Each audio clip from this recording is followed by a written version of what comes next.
Hello, everybody. Wow. It is great to see you all on this lovely fall evening. Welcome to Ann Arbor District Library. We're so excited to have you. Just some library-related announcements. If you need to use the restroom, they're right outside the doors on the right. This is one of many events we have here at the library. And these events are sourced from what the community is interested in. I always tell people at these events to go to our website, go to where it says contact us, and tell us what you like, and tell us what you want to see the library put on for you, okay? Let's see, what else? We're selling books. Be sure to purchase a book, and Curtis will be signing them right there after the event. We do have to be out of here by 8, as the library closes at 8, so we'll be sure to facilitate that all in a timely manner. Okay, without further ado, let's welcome Doris Truong and Curtis Chin.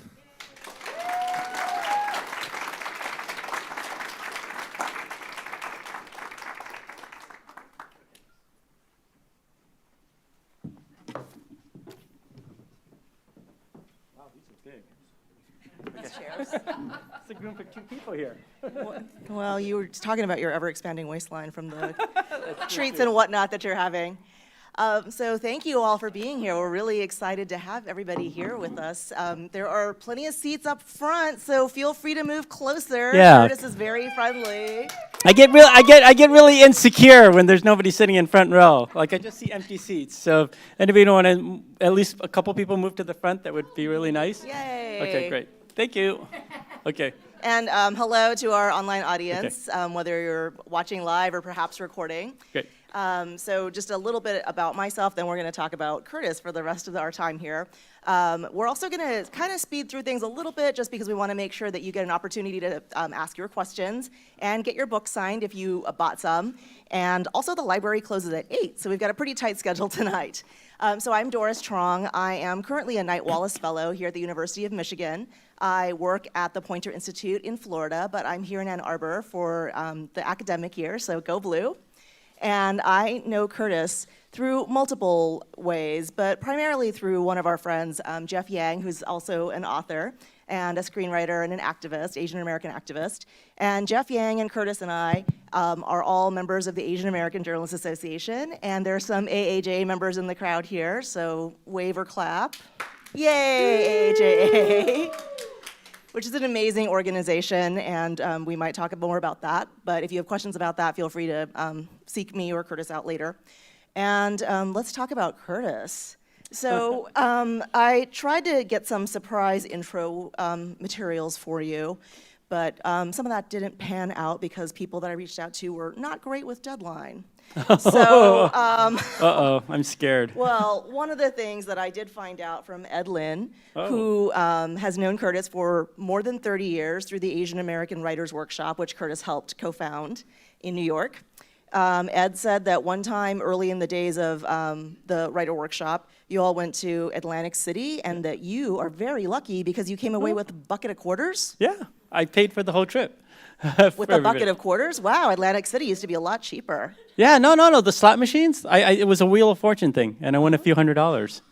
Wow. Okay. Maybe we'll take you to the Motor City Casino after this. Okay. So let's see, where was it? Okay, so you can read all of Curtis's official biographies on your own time, but let's get to the second time that you met Jeff Kim, who would go on to become your husband. Oh. In the book, you mentioned being introduced to him as someone who was family, which at the time you were not sure what that code meant. And you, in the book, refer to him as Mr. Yale, Michigan Law with a cute, clean-cut face. And I've met Jeff a few times and can testify that he still has a cute, clean-cut face. So fast forward from your college years to New York City during Stonewall 25. Tell us about how you and Jeff followed up with each other after you met each other the second time. Wait, this is the second book. This is not in this first book. Preview the second book for us. I just want people to know a little bit more about your background and the kind of person you are. Okay. All right. All right. I wasn't expecting. That's a curveball.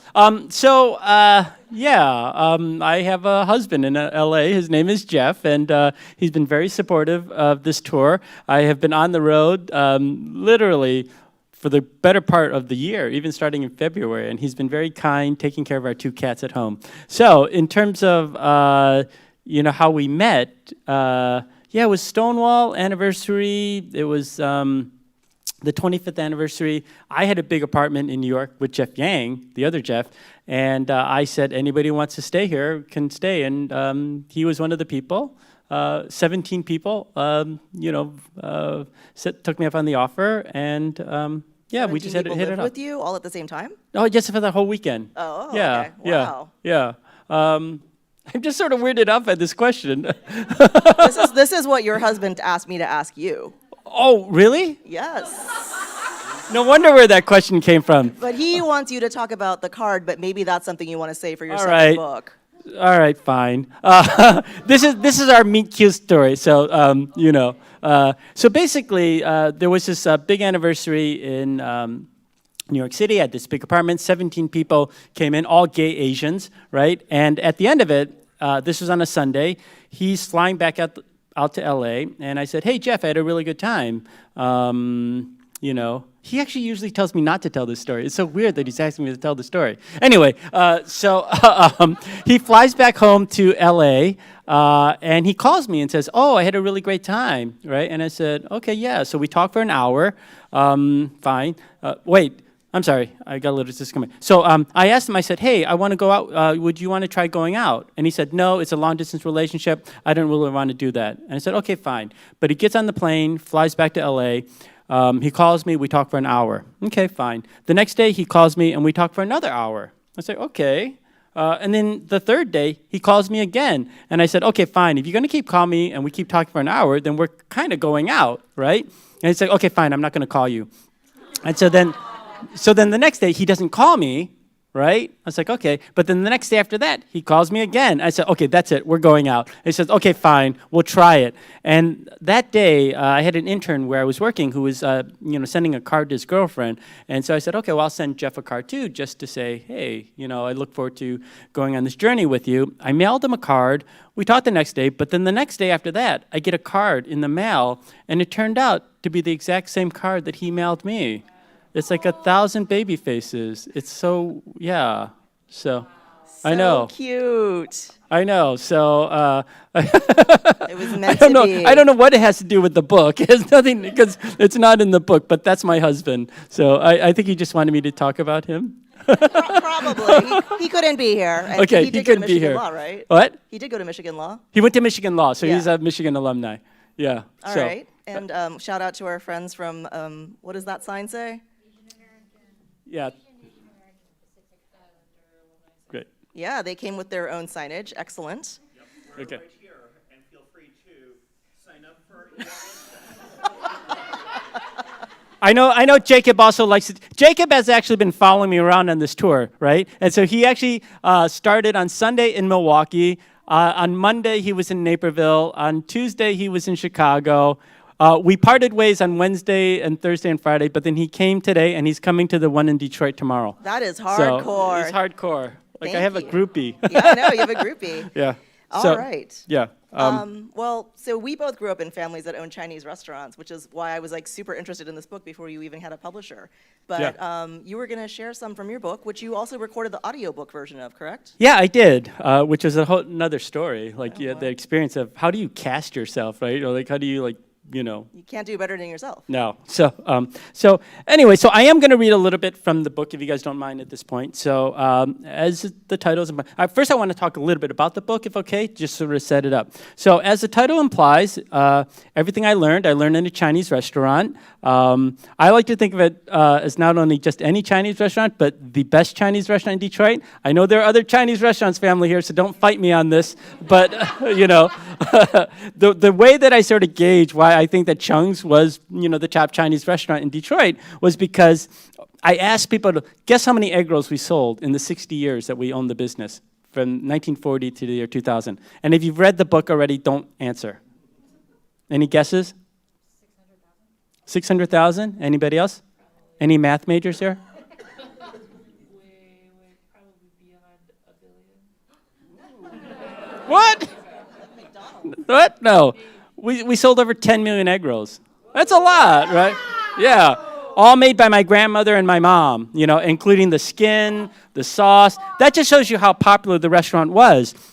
And despite Detroit growing up in the 80s was a very difficult time, right? You had the struggling auto industry, you had crack cocaine, you had AIDS. I knew 5 people murdered by the time I was 18 years old. But despite that, we had this really, really wonderful restaurant, which felt really safe and a place to grow up, and where my parents were able to teach me and my 5 siblings all the life skills that we needed to sort of succeed and have these wonderful lives. And so for me, writing the book really isn't just a memoir for me, but it's also a thank you to my parents for providing us, you know, with that childhood, and also to my city of Detroit, which I love. And I'm very proud to call myself a Detroiter. And so that's the book, Everything I Learned in a Chinese Restaurant. It's divided into 3 sections of 8 stories each, 888, for people that know Chinese superstition. It's good luck, 888. 8 stories in elementary, middle school, 8 in high school, and then 8 in college. I'm just going to first read just the first page from the prologue, because I feel like you can't really know a person's history unless you know their family's history. And so that's why my prologue really talks about my family's journey to the Midwest. The other thing, too, is that I think a lot of times when you hear about the Asian American story, you hear about California, you hear about New York and Hawaii, but you don't really hear about the Midwest. And the fact that my family's been here for over a century, I thought was important to sort of share that story. So I'm going to read just the first page, and this will help set up the themes of the book. Welcome to Chung's. Is this for here to go? Armed with a smile and a red waiter's jacket with a perpetual plum sauce stain. That's how my dad greeted any new face who entered the lobby of our popular Chinese restaurant in Detroit.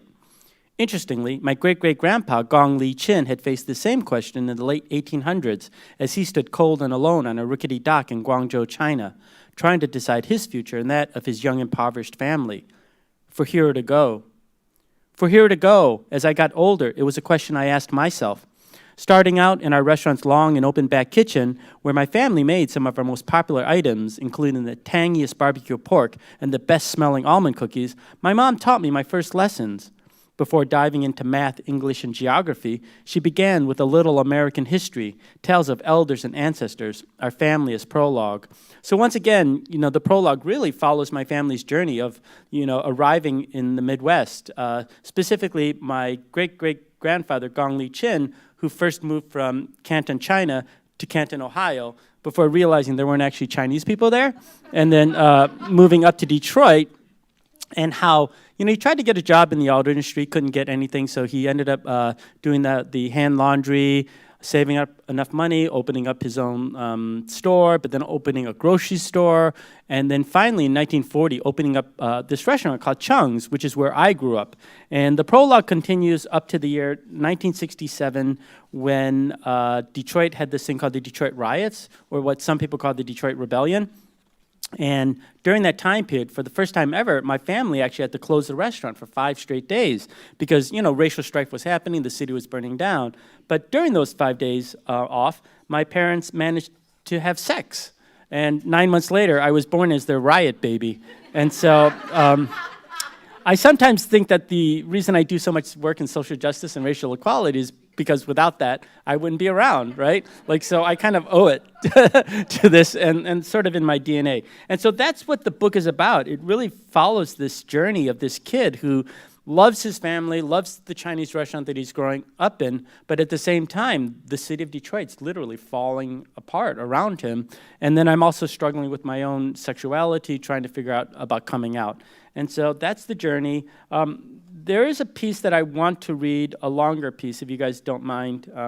And just to set the table for it is that, you know, I grew up in the 80s, which was a very difficult time period, especially to be a gay person, you know, with AIDS in particular. And I really did not think that I would live past the age of 30. I mean, you know, everything that you saw was really, you know, young people passing away, and plus all the, you know, things that I'd seen in Detroit just really I just did not have a sense that I have a very long life. And so I did not understand the idea of going off to college for 4 years and sitting in a classroom.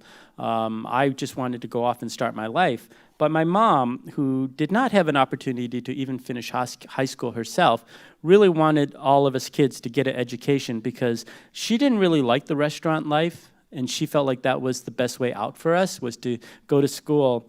And so I rationalized that giving up 4 years of my life wasn't asking too much for a woman who'd given up her whole life for me, right? And so I said, okay, well, I'll apply to college. I'll apply to one college, right? And if I don't get in, then I'm not going to school, right? And that was the deal. And she said, okay, fine, but you're applying to Michigan. And so I applied to Michigan, and I got in, and so the rest is history. So when I started in college, I really wasn't sure what I was going to do. And then, because I was working full-time and going to school at night, and I discovered that there were these classes that often happen at night, writing classes, right? Poetry writing classes, and I figured, oh, this would be an easy A. And so I signed up for it, and I did well, and I eventually got into the creative writing program. So if you guys will indulge me, I will read this story from chapter M7. Oh, yeah, all the chapters are named like a Chinese menu. That's why it may not make sense. But this is chapter M7. Okay. Being a creative writing major made me the literary expert at Chung's. That was inevitable, as my dad asked every customer, "Have you met number 3? He's the writer in the family." Every time he mentioned our program, the number of students accepted got smaller and smaller. At some point, I expected him to say I was the only one on campus even allowed to own a pen. One week, one of our waiters was out sick. My younger siblings were busy with their weekend activities, so I was the one called in to help. I jumped at the chance to have some home-cooked meals for a few days. I was running around the dining room, refreshing our customers' silver teapots, when a white middle-aged woman reached into her oversized bag and pulled out a colorful hardcover. "Have you read this book? It's so good." The Joy Luck Club, the recently released novel that featured a bunch of old, sassy Chinese ladies who like to eat, gossip, and play mahjong, could have easily been set in our back kitchen. Every time I came in to help at the restaurant, another diner, usually older and female, cited the most memorable characters, lines, and scenes. They all wanted to know if I was working on something similar. I was writing poetry, but they didn't care. To them, all writers were the same. They would squeal, "You could be the next Amy Tan." My mom turned out to be the biggest pusher. She rarely had a book in her hand, but the success of the Joy Luck Club convinced her that her life was a bestseller too. She followed me around the dining room, dropping stories from her childhood, the same ones I'd heard growing up, but now she recounted them as if she was auditioning for her own books on tape. One night, after seeing how our waiters sometimes pooled tips together, my mom shared an oldie. "When the communists marched south, they targeted my family. My uncles and grandpa were rich in America, so the Red Guard called us traitors. My stubborn grandma didn't want to leave her big house, so when my parents escaped to Hong Kong, they left me behind to keep her company. The communists hated me and my pawpaw. When I was 4, they made me watch as they forced my grandma to climb the old banyan tree in our courtyard. Then they pushed her off into a pile of broken glass." For a visual, my mom rubbed her knees. Another time, standing at the water station, she launched into her own nautical tale. "When I was 5, my uncle in America paid $25,000 in renminbi, a king's ransom in people's money, to local fishermen to ferry our remaining family out of China. After a long ride tucked under the planks of his fishy fishing boat, we came up for air. But we weren't in Hong Kong. The traitor had turned us into the authorities. In jail, I had to sing Communist Party songs to earn extra rice for me and my grandma." Another chapter came as we stood beneath a painting of the Chinese countryside. "When my pawpaw and I were freed from jail, we found out that the officials had given away our home to peasants. We were forced to live several villages away in a dirt hut with 3 other families. Whenever we went out for a pail of water, my grandma had to bend low to keep her head below the soldiers." Once again, she gave me a demonstration, this time bowing her head. Granted, my mom's epic saga interested me. Who wouldn't be intrigued by tales of prison cells, guns, and stolen ransoms? Even the parts about her mundane life in Hong Kong after she was reunited with her parents and siblings were amusing. But these were her stories, not mine. She had to tell them, not me. I was in school to find my own voice. I sat and listened, but that was as far as it would go. Toward the end of the summer, as I was at the back table sipping my red pop, stockpiling poems for the upcoming semester, my mom sat down. Before I could say anything, she started talking. I was a top student in Hong Kong. When Pepsi came to town, they held a big contest for students to draw a picture of their own school. Mine was the best at Sacred Heart. I won 6 cases. There were so many bottles, I had to give some to the nuns. I threw down my Parker pen, the one I treated myself after getting into the program. Yes, and they kept burping all day. It was so funny. You've told me that story over and over, and I don't even like Pepsi. I prefer Coke. My mom's shoulders shriveled. The shine faded away from her cheeks. You don't want to hear my story? I tensed up. I do, but I'm behind on my own stuff. Between working at Drake's, the Journal, and Saving the World, my schedule was packed. On top of that, my workshops in the fall were advanced. Still insecure about my place in the program, I put pressure on myself to create more interesting writing by staying up late and scribbling in my notebook every detail of my life. But no matter how hard I tried, working harder could not produce a better poem. My mom lifted herself off her seat. The glint in her eyes orphaned me. Her 42 years of life flashed before my eyes. She'd gone from Guangzhou to Hong Kong to Detroit and spent the past 2 decades raising her 6 children in a hostile foreign land. She tried to prove her life had worth, that it hadn't gone unnoticed, and here I was, the ungrateful son, writing it off. Her lips quivered in a soft murmur. I hastily picked up my pen, backtracking. Go ahead, Mom. I'll write it down this time. My mom bowed her head as if I were one of the soldiers holding a gun to her temple, ordering her to sing. No, you go on. You do your own thing. I reached out my hand, but by then she had disappeared through the black swinging door, leaving only the rattling from the kitchen, the clanging walks and rumbling dishwasher. I sat there upset at myself for being so inconsiderate. Everything I had done in the past 3 years had been for her, but it seemed as though I had failed the final test. My education wasn't just to help me get a better life. It was for my whole family. We were a team. We were the 8 immortals. How could I let them down? I needed to make things right, but I knew that, like most disappointments in our house, apologies were never spoken. Only deeds would bring about reconciliation. So, thanks. Thanks. I like to read that because it's for my mom. Thank you so much, Curtis. The words really jump off the page anyway, but it's so lovely to hear you reading them, and I think it's really interesting that you don't try to affect your mother's voice, but you can still sort of get her I wouldn't in try. there. Yeah. Yeah. So I did notice that you thanked your mother in the acknowledgments, and I also grew up in a household where no one directly apologizes. Instead, someone materializes in the doorway with a plate of fresh fruit or something. So it's kind of forgiveness through the stomach, but how is this memoir its own type of reconciliation? Well, I mean, I think my mom finally got her way, right? I wrote her story. So it took 30-odd years. I think for my mom, I've always, I don't want to say felt bad for her. I know that she's had this really hard life. I mean, not just, being left behind in China, but then having this arranged marriage, being married to this person she's never met before, coming to a country she'd never been to. Like I say in the book, the only things that she knew about Detroit was that it made great cars and even better music. That was really the extent of what she knew about Detroit. And so she came here. She had a tough life here. And then, sadly, when, my parents were in a car accident, my dad died, and she was in there, and she's been severely injured. And so she's just always had it real tough. And so for me, I don't know, just recognizing her. So the book isn't just telling my story, it's really in some ways telling my mom's, and then also getting people to see what a good mom she was, And so, yeah, I guess that's, for me, that's the reconciliation. Well, that's really nice. You also said that we had lunch with some friends, some folks this afternoon, and can you tell us a little bit more about how this book started? Who was the book originally for? Who were you originally writing for? Yeah, originally the book, so I started this book a long time ago, like 10 years ago. I started a memoir 10 years ago, but it really was geared towards my family. I just thought this was a collection of stories that I would share with my nieces and nephews, because after my dad passed away, my mom was injured and she had to be moved out to California, where my brother, who's the doctor, could give her better care. And since then, everybody sort of gravitated out that way. And when my siblings started having kids, I just felt really bad that, that none of them would know anything about our family's long history here in Detroit and the contributions that we made and what it was like being a Midwestern Asian American. And so I really first started writing the stories for them. I had really no sense of, well, would I publish this or not?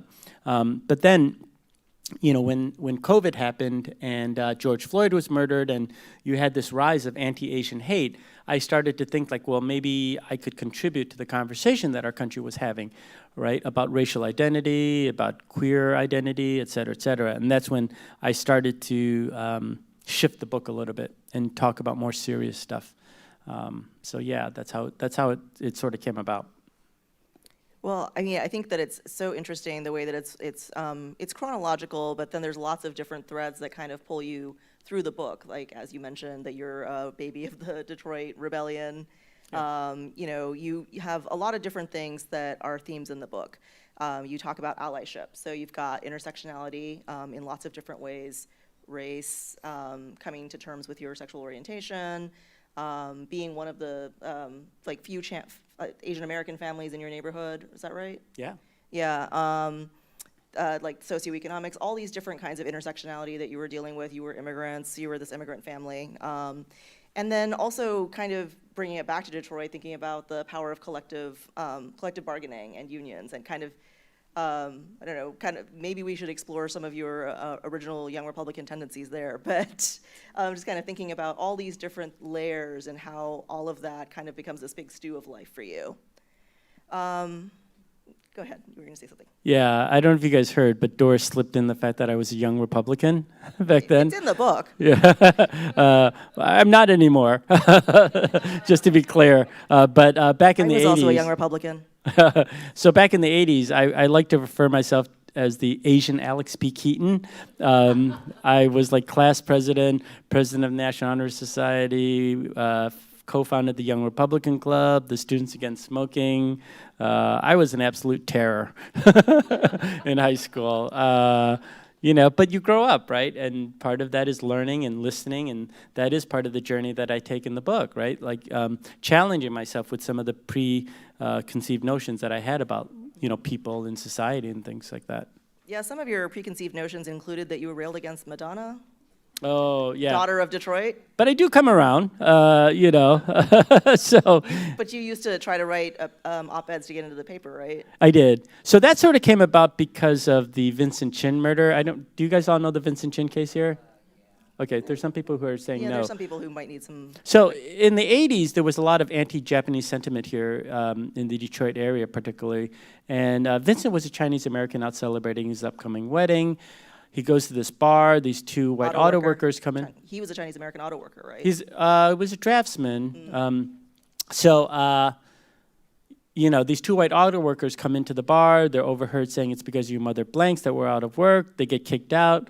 But these two guys get in their car and they drive around the streets of Detroit until they see Vincent sitting outside of McDonald's waiting for his ride, and they take a baseball bat out of their car and they attack him, viciously.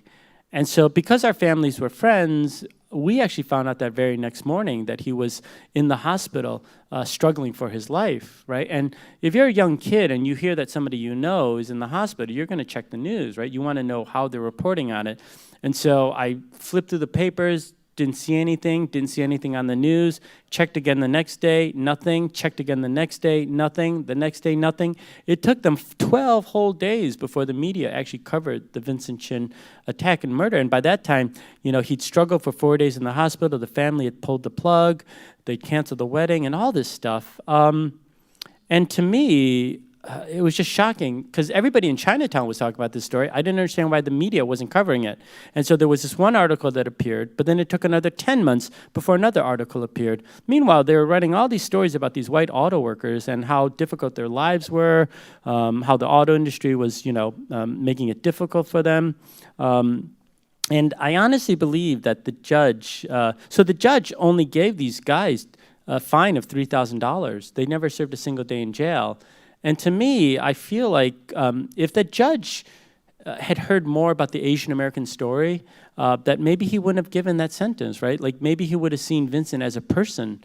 And so for me, my response to that was like, okay, I'm going to write letters to the editor, trying to get them to like, talk about this story. And so that's actually when I switched from thinking that I would be a waiter in life to being a writer. See that? Waiter to writer. And so I just lugged the typewriter into the dining room. You guys know what those are, right? Those big machines. So I tugged it, and I just started writing letters to the editor. And then, yes, Madonna was one of my, after writing those and not getting published, I started writing other ones, like to Madonna, like saying how she was like a bad influence. But on people of our generation. But I do change my mind so that by the end, when I go to college, I do find myself dancing to Vogue, which is a Madonna song. So I do come around. Yeah, she'll be back in Detroit next year, I think. Oh, really? Yeah, she'll probably be looking for you. So, I wouldn't mind. to go back to the Vincent Chin case, though, you write about seeing his mother on TV. So you knew her? Huh? You knew his family, so you knew her? Yeah, we knew her. Yeah. Yeah. I mean, my parents and my grandparents, Yeah. more so than me. Because there is a big age difference between me and Vincent. And I'm clear, we weren't friends. I wasn't friends with him, but our families were Knew each friends. other, right. Yeah. And you write, how could anyone hear her anguish and not think of their own moms? And that's so true. Like like what is the responsibility of us as journalists now to make sure that we show all different kinds of the story? How do we humanize things? And so you've been a longtime leader in the Asian American activist space. And you reflect several times on how Black and Jewish neighbors were the ones who were standing up for maybe not just you, but also Asian Americans at that time. So you had talked about how George Floyd's murder made you rethink some of the focus of this book. How do you think that Asian Americans and anyone can help reinforce allyship today? Well, I mean, it's interesting. So, I mean, growing up in Detroit, one of the most common phrases I would hear on the playground was fight between a black and a white, right? So instantly, even as a kid, I knew that I wasn't in either camp, right? So it's a matter of navigating that, right? Like, how do I, because I want to be friends with all kids, right? Like any kid, anybody to play with, because I was the only Asian kid, at that school. So I was like, oh, I've got to make friends with somebody. So it's always been this idea of navigating, right? The two communities who in Detroit oftentimes are very, at loggerheads fighting over everything.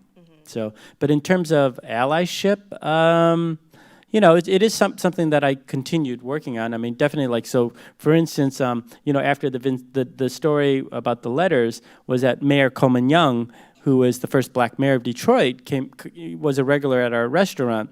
He actually caught me writing those letters one day, and he asked, well, what are you doing? And my dad was like, oh, he's writing these nasty letters, right? And I'm like, they're not nasties, whatever. And so Mayor Young talked about this idea of being angry and how angry can, propel you to do things. And I'm like, but we're Buddhists. We're taught not to be angry. We're like supposed to release all these things. So it's like this idea of also listening and hearing from other people how they, approach different, problems and things like that. So I think that's part of it, is just learning from each other. Mm-hmm. Mm-hmm. Yeah, you write about how your dad really encouraged you to talk to all sorts of people because it was important to understand other people's differences, and in some ways to celebrate them, right? Yeah. So people often ask me, given the title of the book, what's something you learned from your parents? And I like to say that the very first lesson that I learned really came from my dad. My mom too, but really my dad. It was, when you're growing up, a lot of times parents will say, don't talk to strangers. My dad actually gave me the exact opposite instruction. He was like, talk to strangers. And who he's talking about was like the people sitting in our dining room. Because again, my mom didn't graduate high school. My dad went to community college for a couple semesters. They didn't necessarily know what economic opportunities existed outside those four walls of that Chinese restaurant, but they knew there was this dining room full of people who actually had those, opportunities and experiences. And so anytime my dad met somebody who thought had a cool job or just seemed exceptionally happy, he'd call all six of us over, right? And we'd run over and we'd barrage these people with questions of like, what do you do for a living? How did you get your job? How much money do you make? And so, my dad just always taught us, don't be afraid of people who are different from you. Don't be afraid of starting a conversation. Don't be afraid of, asking questions or even asking for help. And so I feel like that's probably the best lesson, I've learned in life, because so much about life, getting through life, is about communicating with others, right? And so my dad really, really taught me that. So you also write about how poetry saved you. So when you turned from this waiter to writer track, um,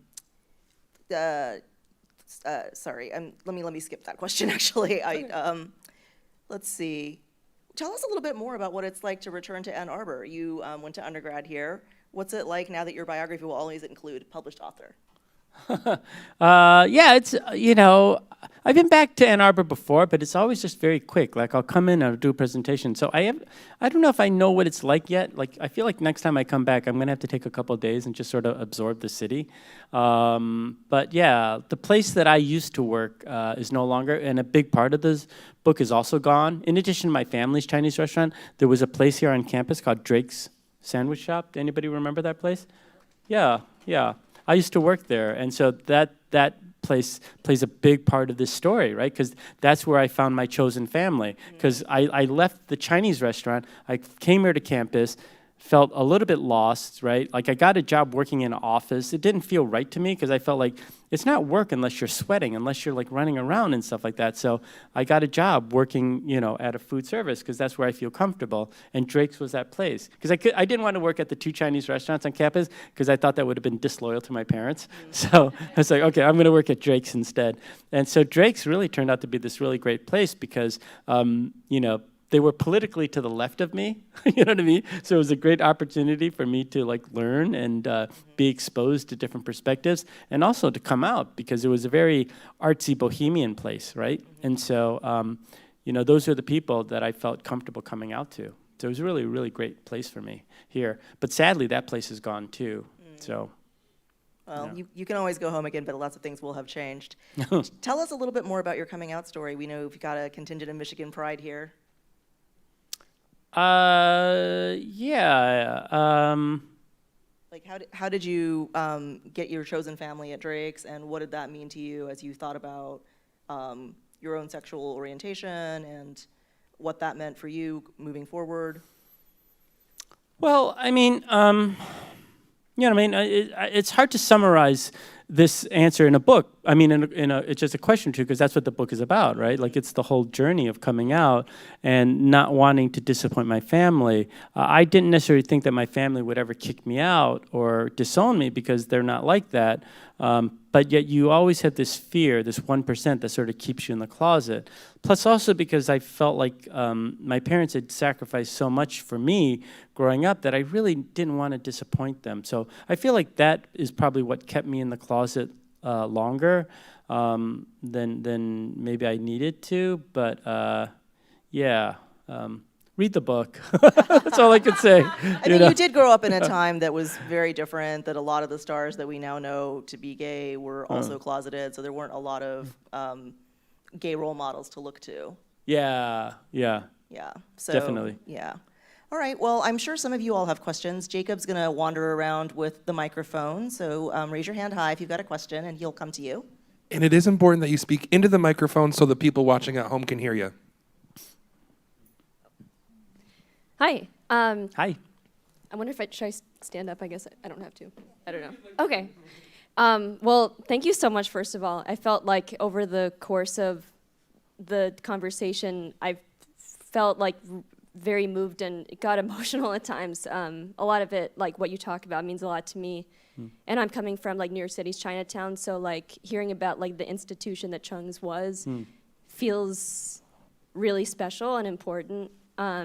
I'm curious, like, if this is part of the book, or like how you've seen Detroit's Chinatown change over the years, like all the many years that you've sort of like seen Detroit's history impact it. Well, so the book, spoiler alert, the book does end before, before I move off to New York, because the book ultimately answers the fundamental question that I start the book with, for here to go. And I make a decision that for me to have the life I want, I do have to leave my hometown. So in some ways it parallels the opening scene of my great-great-grandfather standing on that dock in China, and me standing on the train platform in Detroit, leaving my ancestral homeland in some ways the same way that he does. So the book doesn't really address that, but in terms of me personally afterwards, yeah, I mean, the restaurant carried on for another 10 years after I left in that particular location. The closing of the restaurant was really quite sad for me because my dad, I was living in Los Angeles at the time, and my dad just sort of calls me up and he says, oh, I'm closing the restaurant at the end of the week. And I was shocked at first because I just always assumed Chung's would be around. I mean, it was just such a big restaurant, and so so I didn't understand. But then when he explained that there were some capital improvements that need to make it and stuff, I said, okay, fine. If you're going to close the restaurant, at least wait a month. Give the customers a chance to come back and say thank you, and let's announce it in the press. Let's make it a big fanfare, right? The restaurant is iconic in Detroit. Let's do this, but. He just didn't want to do that. I don't know if it's that he felt guilty because the restaurant was closing underneath his watch, or he just didn't want to bear that. So I don't think we never had that closure. So that has been one of the nice things about this book is that I get to go around and I've had so many customers across the country come up to me and just share their memories of that restaurant, and so. My favorite story I like to share, and I've only been doing this for a month, the book came out October 2nd, but already I've heard so many great stories. Like there was this one woman in Cambridge, Massachusetts, who came to this book reading, and it was a packed house, and then afterwards during the Q&A, she's like, oh, has anybody else here eaten at Chung's? And nobody else had because it's in Massachusetts. But then she started sharing her memories of growing up there as a kid, like going with her family and really enjoying our food and stuff like that. And then she said that her mom has dementia now. And then she told her mom that she was going to this reading of this kid from Chung's, but then her mom started having all these vivid memories of our restaurant, the food, the decor and stuff like that. And she said that for a moment she felt like she had her mom back. And to me, I feel like that's why I would love to be part of the restaurant business. It's stories like that. It's like how you impact these people's lives. It's not just the big moments when they have anniversaries, and birthday parties there, but it's the people that come in week after week and decide to make you a part of their family and their journey. And so I do get really emotional about, the restaurant. I mean, and so the restaurant closed in 2000, that location, but just to show you how iconic the restaurant was, 20 years later, that building has sat empty this whole time. But just this past year, a new owner came in, and when he bought the property, right, the first thing he did, he said he wanted to track me down to find out, like, if I would reopen our family's business. I mean, that's the long memory of Chung's in this city. And there's a 5% of me that was like, oh, could I do this? Could I do this? And I'm like, no, I'm on a fucking book tour. I can't do this. Also, restaurants are notoriously difficult to run. Yeah. I don't know. And so on Thursday, we were actually filming for NBC News. They followed me into the restaurant 20 years later. Like I hadn't stepped foot in that restaurant for 20 years. The last thing I'll add is my partner and I, we found ourselves sort of like at night after a concert, like stumbling upon what I now only today realized was Chung's. And this was like about a year ago, and I didn't know anything about it. I just saw the words pavilion in Chinese that were written on it. And I was like, it seems like something very important used to be here, but I don't know what it was. And it's remained a mystery to me, and it feels like it's coming very interestingly full circle. I also wrote a poem about it too, so it feels like extra important to me. Yeah, thank you. I like to think of it as a very special place. And I know that other restaurant kids actually don't understand why I'm so happy about my childhood, because most Chinese restaurant kids actually don't like growing up, But I also remind people. What? I learned a lot at my parents' restaurant. Yeah, but also I think it was slightly different because our restaurant was founded in 1940. So by the time I came around, it was already popular, and we'd have like famous people coming in and stuff like that. And plus the other thing is my parents paid me. Like, I don't know if you got paid. I did get paid, okay, 50 cents an hour. Yeah. What? Yeah.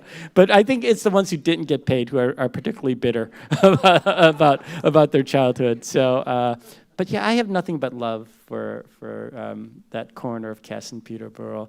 And they're about to, when we were filming it, the new owner of the building actually told me that they're on the verge of signing a new lease with a new person, right? And I was a little sad about that because I always thought like, oh, this is Chung's place. This is where Chung's belongs, right? But then I ultimately thought like, okay, whoever comes in and takes over, I hope they have as much success and happiness as my family had, you know, from that little corner plot in Detroit.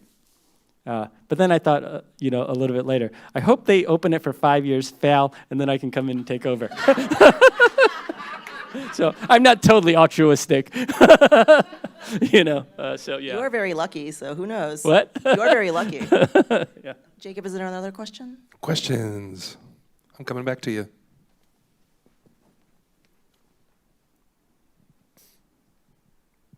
Okay. So I'm taking a course right now. Oh, I can stand up. I'm taking a course right now in like the history. It's about the history of like Asian food and drink.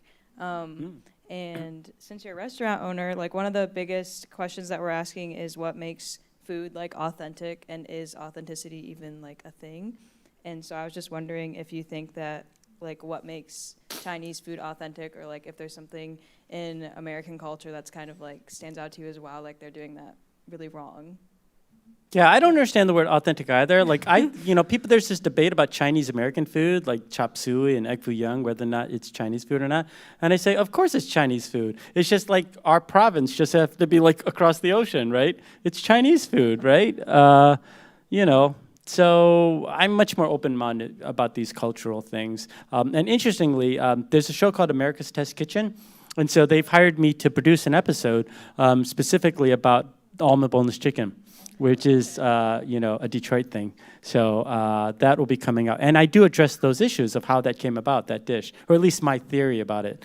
That your grandmother claims that she invented Well, my grandmother it? claims that we invented it. I know, again, nobody fight me on this. I mean, this is what she said, you know. And so I just go through this episode exploring that myth, when the dish came about, you know, and the origins of it is actually really quite history, because you tie it into, you know, the civil rights struggle in Detroit. Yeah, I don't know how many people here have been to St. Louis, but there are some interesting kind of... The St. Paul's. Yeah, the St. Paul sandwich with the egg foo young between like 2 slices of white bread, and I'd never heard of that. My parents have a Chinese restaurant in Colorado. I guess we don't do anything super specific to Colorado, but... Yeah, and in Massachusetts, they've got the chow mein sandwich. There are all these, you know, unique things, but I totally feel like it's Chinese food. I mean... It needs a lot of carbs. What? It needs a lot of carbs. Yeah. I mean, but it's adapted to the local communities, right? And for me, when I think of comfort Chinese food, that's what I think of. Yeah. You know what I mean? I think of dishes like that. So why isn't it Chinese? You know. So. Who has the microphone now, Jacob? Jacob's coming. Okay, this is kind of an off question, or a relevant question. I also grew up as a Chinese restaurant kid. Woohoo! Chinese restaurant kids. How many Chinese restaurants get here? Woo! And Detroit. 40,000 Chinese restaurants in America. Detroit Chinese restaurant kid too. Okay. So my question is, ABC, lettuce or no lettuce? Lettuce. Yes. Thank you. Yes. That's an easy one. Okay.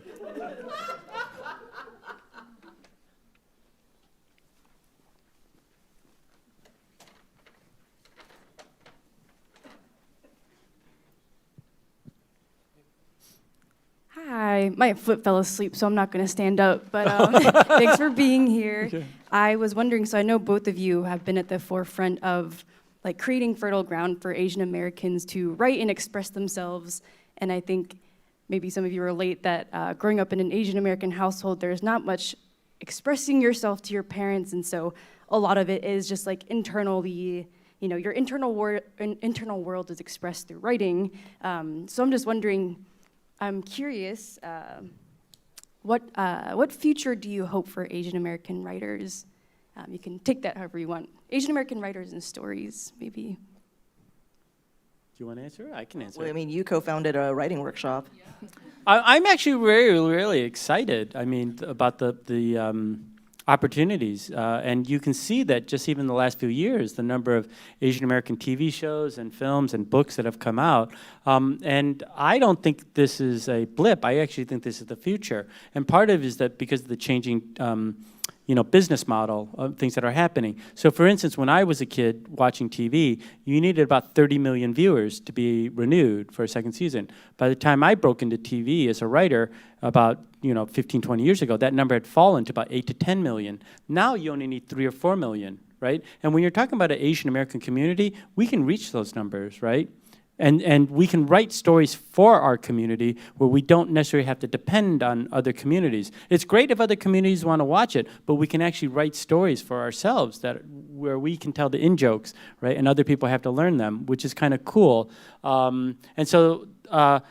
Again, when I was breaking in, there was only about 70 to 80 shows on the air. Now there's over 400 shows in production. So there's just this thirst for stories and content out there. The model has changed where you make less money, right, which does suck, but the opportunity to hear more stories is really, really, great, I think. Yeah, I think that's also true, that there are a lot more platforms and ways to get your voice out there, whether you're a writer or some other way that you're expressing yourself creatively. I was just listening to the podcast that Jeff and... Phil Yu? Yeah, what is that? They Call Us Bruce? Yeah, They Call Us Bruce. I was listening to that today because they were talking about that movie, The Quiz Lady, with Awkwafina and Sandra Oh. And they were talking about how that movie was not originally written to have 2 Asian American leads, but as soon as they cast them as sisters, they shifted the movie quite a bit. And there's some things in there that if you were Asian American or if you grew up familiar with that culture, it means something to you, and it might not mean something to somebody else, but doesn't mean they can't watch that movie and get something out of it. So there's that as well, that it's not just we're only casting certain types of people, or we're only listening to certain kinds of voices, or that everything that everybody produces has to make sense to the most homogenized audience out there. I like that people are able to tell stories in a voice that is their own, and in not necessarily thinking about how wide is the audience, but like how much does it connect deeply with the audience that it should connect with.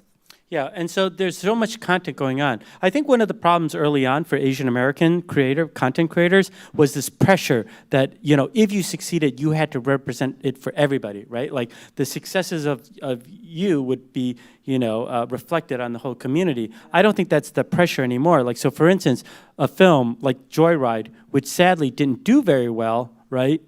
In the old days, people would have been like, okay, that's an Asian American film that bombed. We can't make any more Asian American films.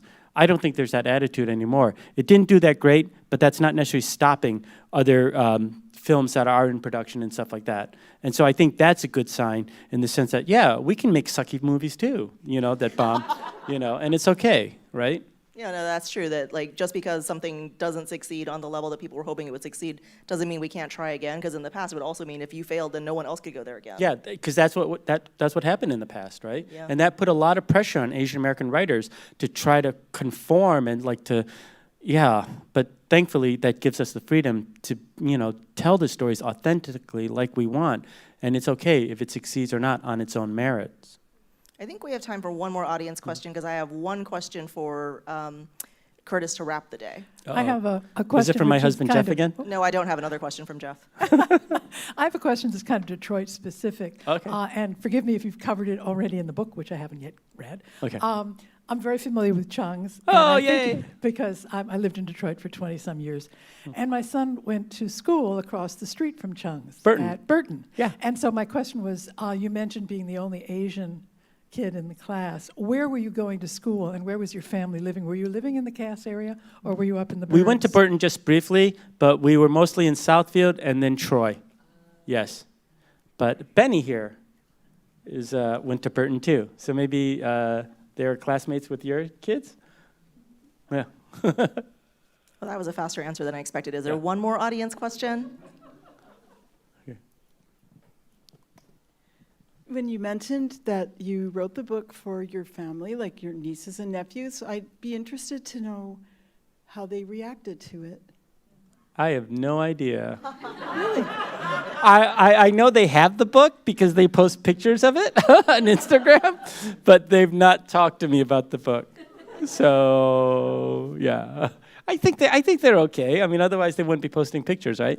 I mean, Thanksgiving's Like, it's coming. not like they wrote me and said, wow, I love the book. Thank you for writing me that way. You really captured me in my essence. No, they didn't do anything like that. I think they're okay. I mean, are you going to see them at Thanksgiving?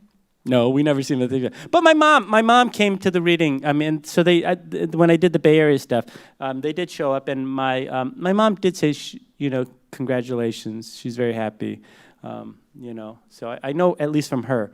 I don't know if she's read the whole book, but I know that she's proud of my success, and yeah. So that was nice. That means a lot. That's really great. Okay, so to wrap up our time with Curtis here, you write, yes, my family succeeded because of America, but America also succeeded because of us. So, yeah, it's so profound. I can take the moment to let that sink in. Lightning round. Tell us 1 to 3 ways Asian Americans, such as your family, have helped America succeed. Well, we helped give egg rolls and almond bowl and chicken. Yeah, I think it just, in terms of, bringing communities together. I think Chinese restaurants are a really wonderful place. I think one of the things that I said to my agent early on was, we live in such a divided country right now, right? People live in silos. We don't talk to each other. But Chinese restaurants are actually one of those few places where you might go in and you see somebody from a different race, sexual orientation, religion, economic background, whatever.